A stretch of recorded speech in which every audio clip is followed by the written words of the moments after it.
Good morning, this is Nicholas from Gandor Gaming, and we got some brand new Crystron cards revealed, which is really exciting news, because this is one of my, not favorite archetypes, but it's an archetype that has inspired how I like Yu-Gi-Oh! So, let me explain that. If you don't know, Crystrons are a synchro-based archetype that want to synchro on your opponent's turn to make some really cool monsters. That is one of my favorite play styles in the entire game. As you know, I'm a Gold Pride Punk Goblin Biker player, and the reason why I love that deck so much is not only does it play a lot on my turn, but also plays a lot on my opponent's turn, making synchros, fusions, and XYZs on my opponent's turn, and having a great old time. To me, punks and the Goblin Bikers and the Gold Pride all together kind of are like the modern day meta version of Crystrons, and that makes me really happy. So I'm glad to see that Konami's finally giving some love to the OG original synchro summon on your opponent's turn mechanic that is Crystron. So let's just get straight into this. So first things first, we have Crystron Tristros. That's a level 2 water machine tuner effect monster, 800 attack, 2000 defense. You can only use the first and second effect of this card's name once per turn. I love the artwork, by the way. This looks awesome. First effect of this guy basically says, hey, when your opponent activates a card effect, quick effect, special summon one Crystron monster from your deck, except himself. Then immediately after this resolves, synchro summon one machine monster using monsters you control. That is a very busted effect. So if you don't know, all the Crystrons are all water machines, and they all have some really powerful synchros from Crystron, what's it called? Well, Fireworks, of course, is banned, but lovely Crystron Quantos, and there's some really good synchro 9s and 7s, I believe. I think there's also an 11. I could be mistaken. I forgot the levels for the Crystrons. I know Quatros is their boss monster. He's a 9. So I think that's at the highest one. He banishes like 2 cards from your field of grave. That one's the best one. Quadract. I'm not saying it right. Anyway, this card's already really good.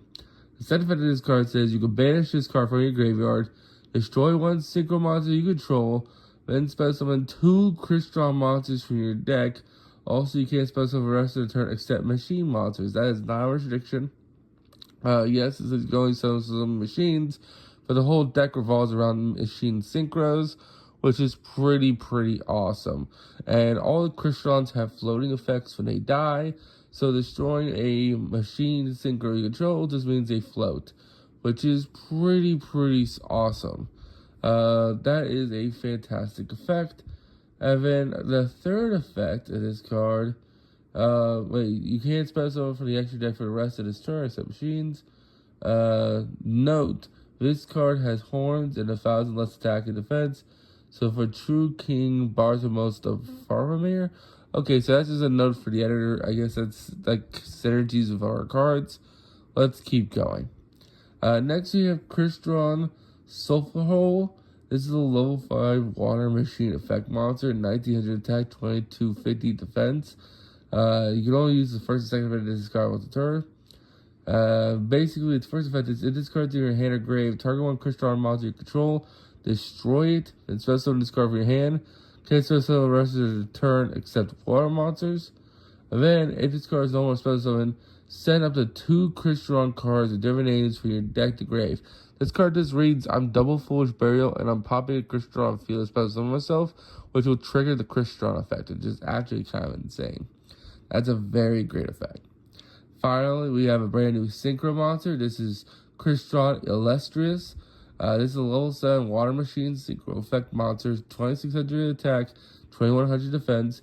Requires 1 tuner and 1 non-tuner monster, so it is generic.